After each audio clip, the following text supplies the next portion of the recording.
भावनाएं मनुष्य को प्रकृति से मिला सबसे बेहतरीन उपहार है और भावनाओं को अभिव्यक्त कर पाने की क्षमता ही एक इंसान को दूसरे इंसान से अलग बनाती है।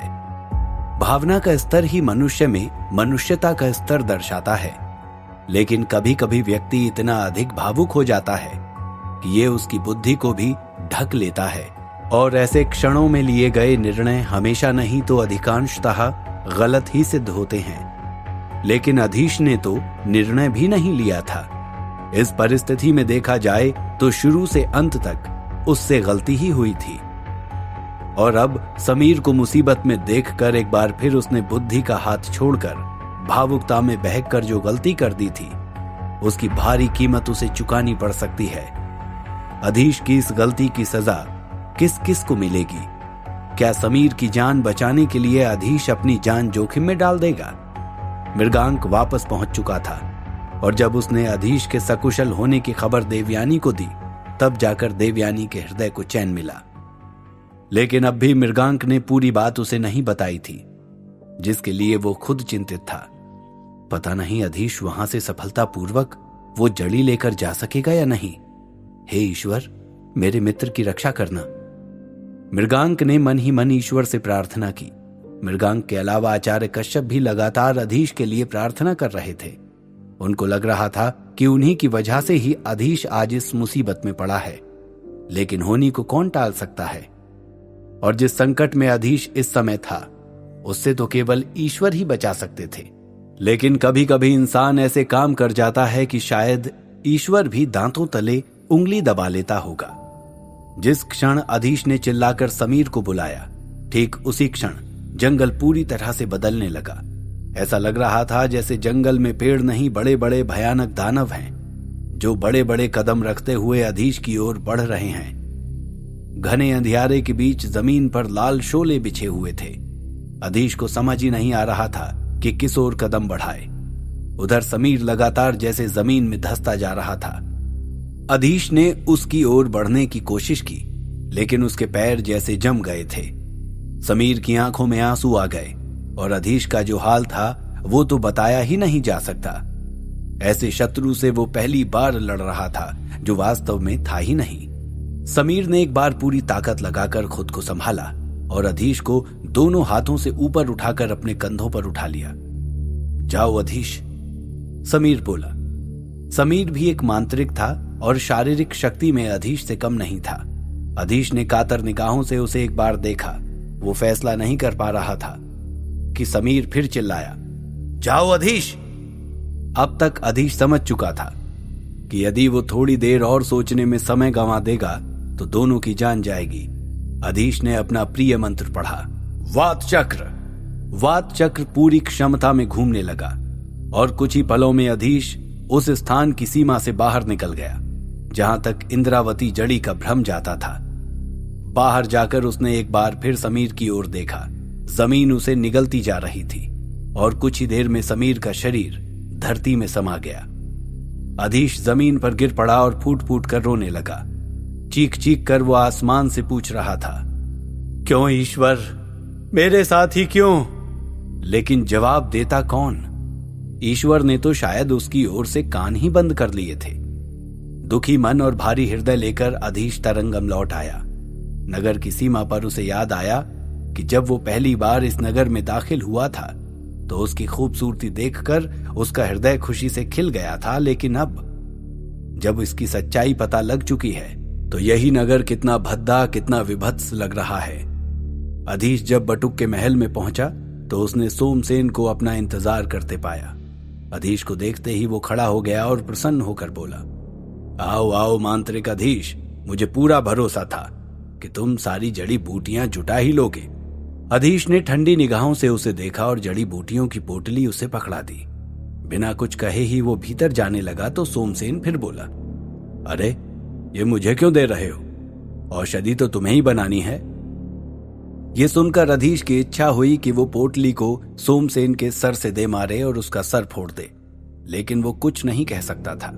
मजबूरी थी। उसने पोटली ले ली और बोला, कुल 10 खुराक औषधि बन सकती है इस सामग्री से, और मैं कोई वचन नहीं दे सकता कि मैं हर बार सफल हो सकूंगा। ये सुनकर सोमसेन के माथे पर बल आ गए, लेकिन अधीश की आवाज में कुछ ऐसी दृढ़ता थी कि वो अधिक कुछ कह नहीं सका। ठीक है बोलकर वहां से चला गया। अधीश ने खुद को अपने कमरे में बंद कर लिया और इंद्रावती बनाने की विधि का अध्ययन करना शुरू कर दिया। लेकिन जितनी बार वो ध्यान लगाता, समीर का चेहरा उसकी नजरों के सामने आ जाता। समीर के साथ क्या हुआ होगा कौन जानता है, लेकिन उसका दोषी सिर्फ मैं हूं, अधीश सोचता और उसका ध्यान भटक जाता। लेकिन कुछ भी करके उसे जल्दी से जल्दी वो औषधि तैयार करनी थी। सिर्फ बलवीर ही अधीश के कमरे में जा सकते थे, वो भी उसकी सहायता करने के लिए। लगभग 15 दिन के अध्ययन के बाद अधीश औषधि बनाने के लिए तैयार था। उसने बलवीर से कहा, महाशय आज मैं औषधि की पहली खुराक तैयार करने जा रहा हूं, मुझे आशीर्वाद दीजिए। बलवीर ने अधीश के कंधे को थपथपाते हुए कहा, मेरा आशीर्वाद तो हमेशा ही तुम्हारे साथ है। अब तुम ऐसा काम करने जा रहे हो जो मैं सपने में भी नहीं चाहता कि तुम्हें करना पड़े। मैं नहीं चाहता कि वो दुष्ट सोमसेन जीवित रहे। अधीश एक गहरी सांस छोड़कर बोला, चाहता तो मैं भी नहीं हूं, लेकिन अभी मैं अपने ही वचन में बंधा हुआ हूं। लेकिन जैसे ही मैं यह औषधि बनाकर उसे दे दूंगा, अपने मित्र समीर का वचन पूरा करूंगा।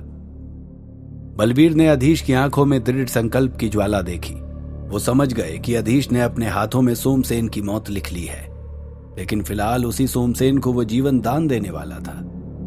10 में से 4 खुराक ही अधीश सफलतापूर्वक बना सका। वो कमरे से पूरे 15 दिनों बाद बाहर निकला था। उसने आचार्य के पास जाकर कहा, आचार्य मेरा काम पूरा हुआ, अब हम सोमसेन के वचन से मुक्त हैं। आचार्य ने अधीश की ओर देखा।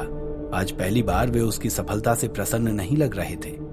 भारी स्वर में बोले, वचन से मुक्त हुए और जल्दी ही हम इस नगर से भी मुक्त हो जाएंगे। अधीश बोला, नहीं आचार्य, इतनी जल्दी नहीं, पहले मुझे। अधीश अपना वाक्य पूरा करता कि तभी उसे किसी के आने की आहट सुनाई दी। वो समझ गया कि अब तक सोमसेन के जासूसों ने उसके सफल होने की खबर भेज दी होगी, और उसकी सोच सही थी। सोमसेन बाहर ही उसका इंतजार कर रहा था। उसके चेहरे से खुशी टपक रही थी। झट से उसने अधीश के हाथ से औषधि ले ली और ध्यान से उसे देखने लगा। फिर अधीश से बोला, बहुत बहुत धन्यवाद मांत्रिक अधीश, अब हमारा सौदा पूरा हुआ, मैं चलता हूं। इतना कहकर सोमसेन तो चला गया, लेकिन अधीश के दिल में एक आग सी जलती छोड़ गया। अधीश को न दिन में चैन आ रहा था, न रात में नींद। कई दिन इसी तरह निकल गए। अब उसने एक और प्रथम श्रेणी मंत्र विषैली बर्फ को स्थिर करने का फैसला कर लिया।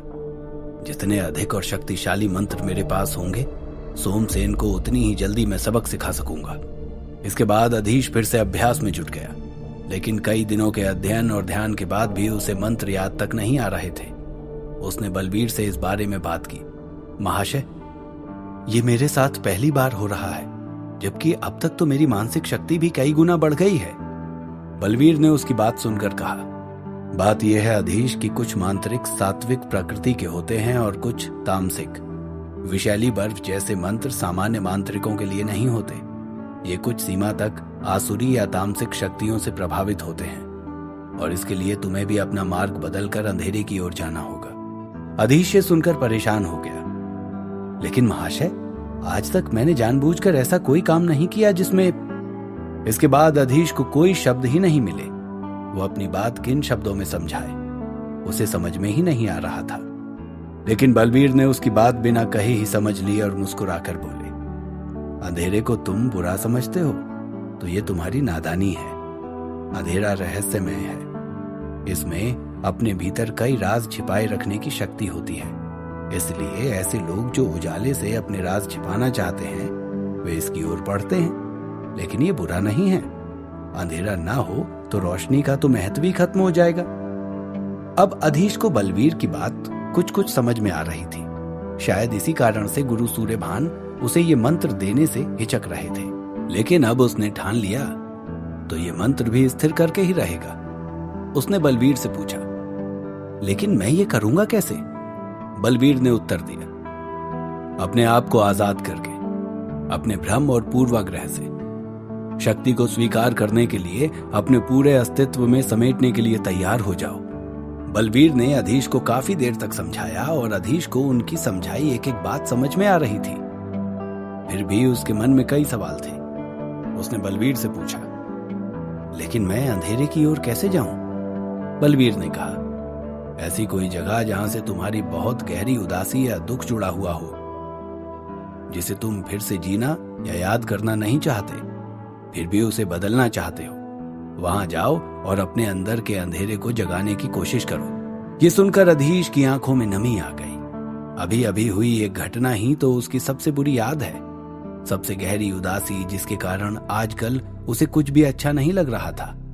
वो था समीर का जाना, और उसे तो ये भी नहीं पता था कि उसके साथ क्या हुआ है। ना ही वो किसी से इस बारे में बात करना चाहता था।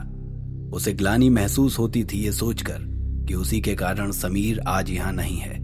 मंत्र के बारे में बाकी सारी जानकारी इकट्ठी करके अधीश अगले ही दिन चंपावती के लिए निकल पड़ा। लेकिन इस बार उसने सीधे रास्ते से ही जाने का निश्चय किया और ठीक 8वें दिन वो चंपावती में उसी जंगल के किनारे खड़ा था जहां उसने समीर को खो दिया था। 2 दिन बाद फिर अमावस्या थी और अधीश को उस रात का इंतजार था। 2 दिनों तक उसने चंपावती में ही रहकर ध्यान लगाया और पुराने मंत्रों का अभ्यास किया। अमावस्या को अंधेरा होते ही अधीश ने जंगल में प्रवेश किया और उसी पेड़ के नीचे जाकर खड़ा हो गया। फिर बलवीर के बताए तरीके से ध्यान लगाकर देवताओं का आवाहन किया और मंत्र पढ़ने शुरू कर दिए। उसकी आंखें बंद थीं, फिर भी उसे महसूस हो रहा था जैसे उसके चारों ओर अंधेरा गहराता जा रहा है। कुछ देर बाद अधीश को लगा जैसे वो हवा में ऊपर उठ रहा हो। सब कुछ उसी तरह हो रहा था जैसा बलवीर ने कहा था। लेकिन तभी अचानक एक जोर का धमाका हुआ और अधीश ने खुद को एक अलग ही जगह पर पाया। चारों ओर रोशनी ही रोशनी। अधीश की आंखें चौंधी आ गई। ये मैं कहां आ गया? मैं तो अंधेरे की खोज में निकला था ना? अधीश ने सोचा और चारों तरफ देखने लगा, लेकिन वहां कोई भी दिखाई नहीं दे रहा था। अधीश ने अपनी आंखें मलकर एक बार फिर चारों तरफ देखा। अब उसे कुछ कुछ दिखाई दे रहा था। रोशनी भी थोड़ी कम हो गई थी। चारों तरफ बर्फ की मोटी मोटी सिल्लियां थीं।